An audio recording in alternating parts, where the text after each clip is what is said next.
Hello everyone, welcome back to the Political Science lecture series.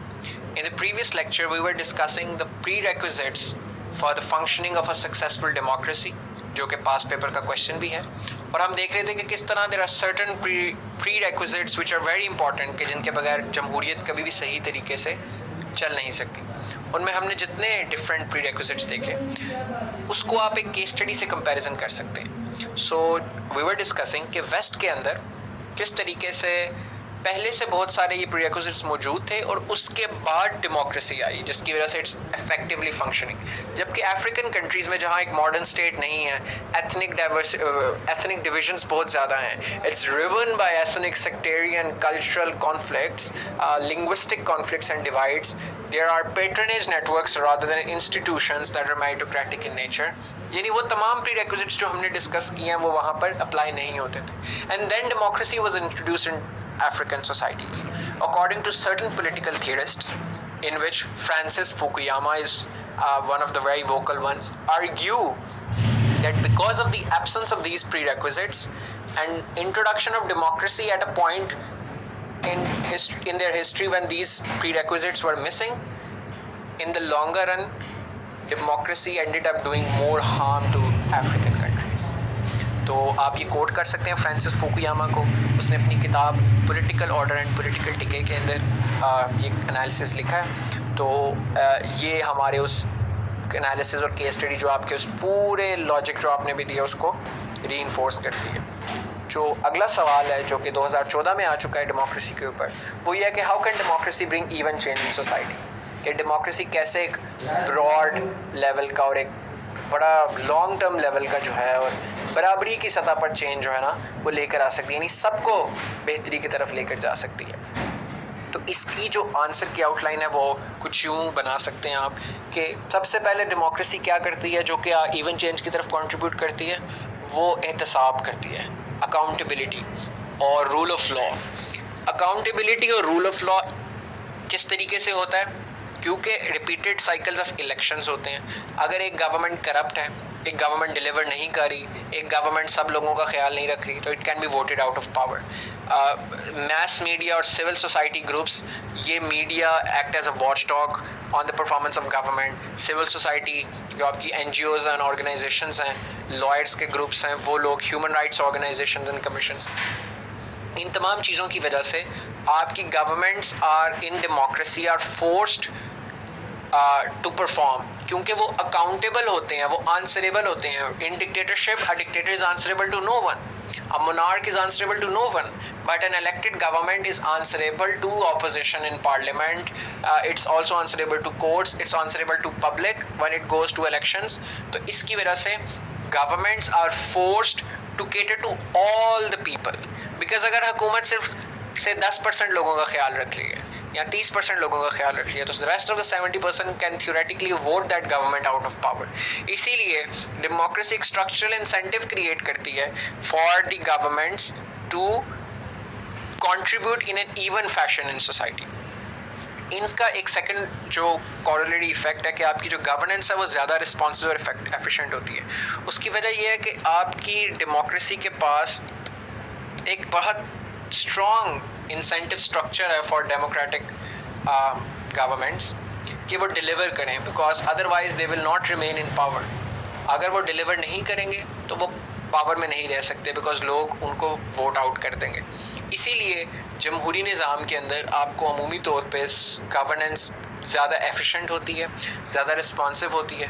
वो तमाम issue, एक छोटा सा इशू कोई भी किसी जगह पर हुआ तो वो मीडिया पे आ जाता है और फिर गवर्नमेंट की बदनामी होती है और government is forced to act on that. The third is better decision making. एक collective decision making is always better than individual decision making. आपका मोनार्की के अंदर और डिक्टेटरशिप के अंदर, इन दोनों सिस्टम के अंदर one person Suez everyone else. उसका जो कंट्रोल है that is over every other person. तो डिसेंट का मार्जिन बहुत कम होता है उन हुकूमती निज़ामों के अंदर. तो इसीलिए जबकि डेमोक्रेसी में क्या है कि आपका प्राइम मिनिस्टर या प्रेसिडेंट है, उसके नीचे उसकी कैबिनेट है, उसकी कैबिनेट पार्लियामेंट को आंसरेबल है, और पार्लियामेंट के अंदर फिर आपकी सेनेट और नेशनल असेंबली है। फिर यानी एक बहुत डिलिबरेटिव प्रोजेक्ट है, एक बड़ा डिलिबरेटिव प्रोसेस है डिसीजन मेकिंग का डेमोक्रेसीज के अंदर, जिसकी वजह से generally the decisions that are made in democracy are more representative of the will of the people, but they are also better decisions. They are not, क्योंकि एक बंदे का फॉल्ट करना या one person failing is more probable and likely than so many people failing. तो अगर prime minister कुछ गलत सोच रहा है तो उसके एडवाइजर्स, उसके कैबिनेट के मेंबर्स, अगर वो भी नहीं तो पार्लियामेंट की कमेटीज़, सेनेट की कमेटीज़, कहीं ना कहीं लेवल पर जाके उसकी उस स्टूपिडिटी को काउंटर करने के लिए काउंटरवेलिंग फोर्सेस मौजूद हैं. There are countervailing influences in democratic system that can keep a check on governments.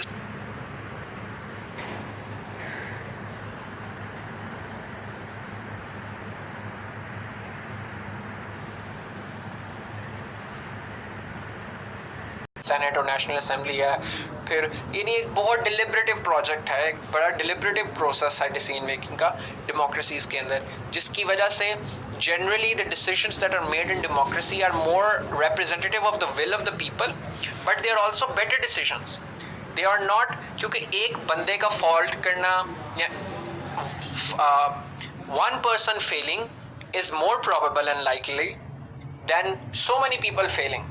तो अगर प्राइम मिनिस्टर कुछ गलत सोच रहा है तो उसके एडवाइजर्स, उसके कैबिनेट के मेंबर्स, अगर वो भी नहीं तो पार्लियामेंट की कमेटीज़, सेनेट की कमेटीज़, कहीं ना कहीं लेवल पर जाके उसकी उस स्टूपिडिटी को काउंटर करने के लिए काउंटरवेलिंग फोर्सेस मौजूद हैं. There are countervailing influences in democratic system that can keep a check on government's stupidity, and their stupid decisions could be checked.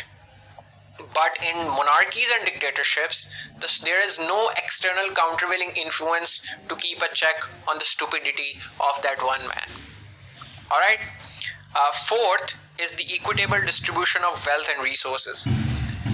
Generally आपकी जमहूरियत ज़्यादा इक्विटेबल डिस्ट्रीब्यूशन करती है वेल्थ और रिसोर्सेज की, जिसका ये एक बहुत बड़ी वजह वही है जो मैंने आपको पहले बताई थी, क्योंकि उसके पास उसको एक इंसेंटिव होता है डेमोक्रेसी के अंदर कि वो ज़्यादा से ज़्यादा लोगों का वोट बैंक बढ़ाए. तो वोट बैंक बढ़ाने का इंसेंटिव का मतलब है कि आप कोशिश करोगे कि अंडर प्रिविलेज्ड एरियाज को भी डेवलप करो, उधर भी अपनी प्रेजेंस बढ़ाओ, उधर भी काम करो ताकि आपकी वोट बैंक वहाँ पर भी इंक्रीज करे. तो generally there is more equitable distribution of wealth and resources in that regard. But secondly, monarchs and dictatorship by contrast hail from certain segment of society. तो उनके पास कोई इंसेंटिव भी नहीं होता सारी लोगों के लिए बेहतरी करने का, और चूंकि वो किसी एक खास सेगमेंट से ताल्लुक़ रखते हैं, लाइक किसी खास एथनिसिटी से, किसी खास रिलीजन या किसी खास सेक्ट से, तो generally they prefer their lot, their people over the wider society and their community over the wider society, तो जिसकी वजह से unequal distribution होती है. By contrast, in democracy they have a strong incentive to work for the equitable distribution of resources. Fifth, democracies generally produce greater cohesion and greater integration. उसकी वजह यह है कि चूँकि जो डिक्टेटरशिप और जो मोनार्की है, मोनार्की और डिक्टेटरशिप में पावर आपकी सेंट्रलाइज्ड होती है. सेंट्रलाइजेशन ऑफ पावर का मतलब है कि चंद लोग और चंद sections of society are going to have a stake in the government, the rest are going to be marginalised.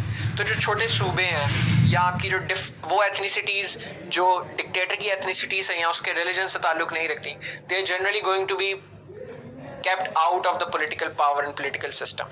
हमने ये देखा है इराक में किस तरीके से जब शियाइट रूलर था वहाँ पे, तो कैसे वहाँ पे शियास को फेवर करना शुरू कर दिया गया. जैसे मालिकी की गवर्नमेंट को ये यूज़ किया जाता है. मालिकी से पहले जब सद्दाम हुसैन हुआ था सुन्नी रूलर, तो कहा जाता था कि सुन्नीज को फेवर किया जाता है और Shias are out, they are not given equal economic opportunities and political opportunities, जिसकी वजह से स्टेट डिवाइड हो जाती है, रियासत आपस में अंदर इंटीग्रेशन नहीं आ सकती. जबकि डेमोक्रेसीज के अंदर वो अंदर ही सिस्टम मौजूद है डिफरेंट इंटरेस्ट को केटर करने का, क्योंकि people in the parliament can come from all different provinces, वो ऑल डिफरेंट कॉन्स्टिट्यूएंट यूनिट्स, तो people from all ethnicity, religion sects have the ability to come to parliament, plus they have the ability to protest, they have the ability to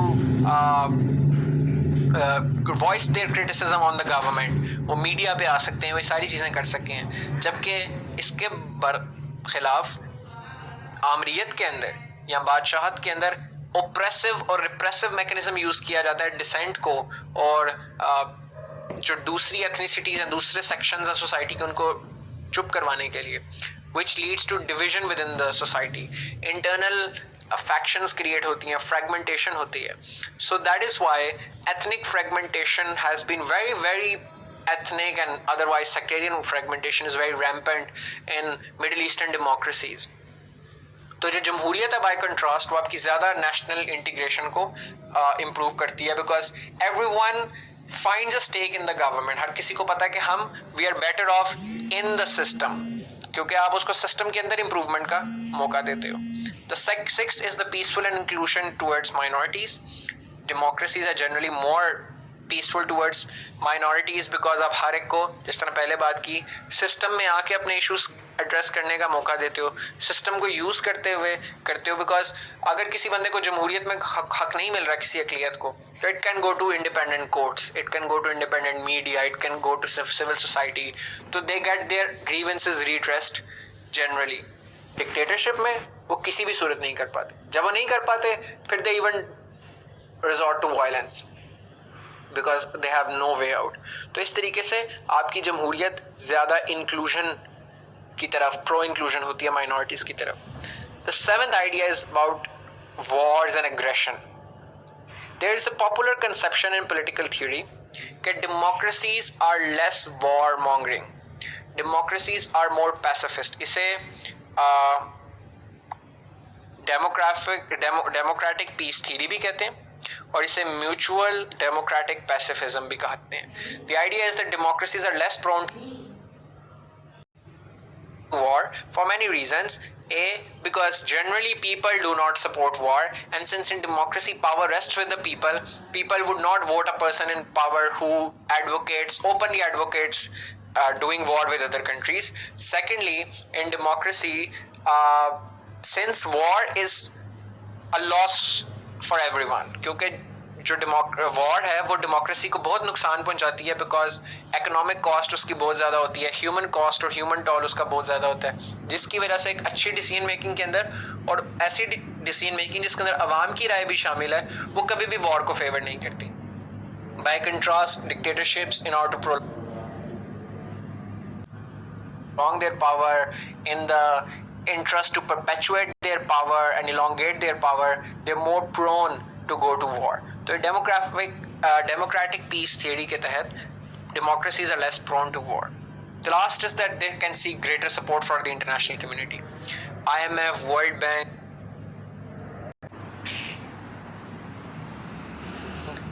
global development institutions, generally जो Bretton Woods institution जिनको कहा जाता है, जो waste ने develop किए थे, वो इंस्टीट्यूशन आपके डेमोक्रेटिक कंट्रीज़ को ज़्यादा एड प्रोवाइड करते हैं, specially since the end of the cold war. जब अब वो कोल्ड वॉर डायनेमिक्स नहीं रही, तो वो डेमोक्रेटिक कंट्रीज़ को सपोर्ट ज़्यादा करते हैं, आपको एड ज़्यादा मिलती है, आपको असिस्टेंस ज़्यादा मिलती है, so it becomes easy for government to spend that aid on people, और वो लोगों को फराहम कर सकती है। इसकी मिसाल जैसे कैरी लुगर बिल पाकिस्तान में 2008 में आया था, जब मार्शल लॉ ख़त्म हुआ और एक जमहूरी हुकूमत आई, तो अमेरिका ने पाकिस्तान को कैरी लुगर बिल के अंदर डेवलपमेंटल एड दी ताकि पाकिस्तान की फ्लेजलिंग डेमोक्रेसी वो स्टेबलाइज कर सके। तो ये सारे आपके ideas that how democracy can bring an overall broad and inclusive change in society. The next question is comparing democracy with dictatorship. यह सवाल 2003 में आया था। मैंने इसको एक वेन डायग्राम की शक्ल में किया, आपने इसको पैराग्राफ की शक्ल में भी डिस्कस करें, इन पॉइंट्स को लेंथी करके, इनको ज़रा लंबा करके भी लिखें, और एंड पे वेन डायग्राम्स भी दिखा दें। तो since it's compare and contrast, so this portion is the contrast and this is the compare के जिसके अंदर आपकी कुछ similarities भी हैं। तो डिक्टेटरशिप और डेमोक्रेसी के अंदर जो फ़र्क है बहुत सिंपल। सबसे पहले तो आपकी जमहूरियत फ्री एंड फेयर इलेक्शंस पे बेस करती है। आपकी dictatorship political power rests with the person by virtue of him coming to power through illegitimate means through force. तो आपकी डेमोक्रेसीज में पावर फ्री इलेक्शंस के तौर की वजह से मिलती है। So because you have the most votes you form a government. In dictatorship you have the power and you have forces with you, that's why you form a government. In democracy there's accountability to opposition parties, parliament,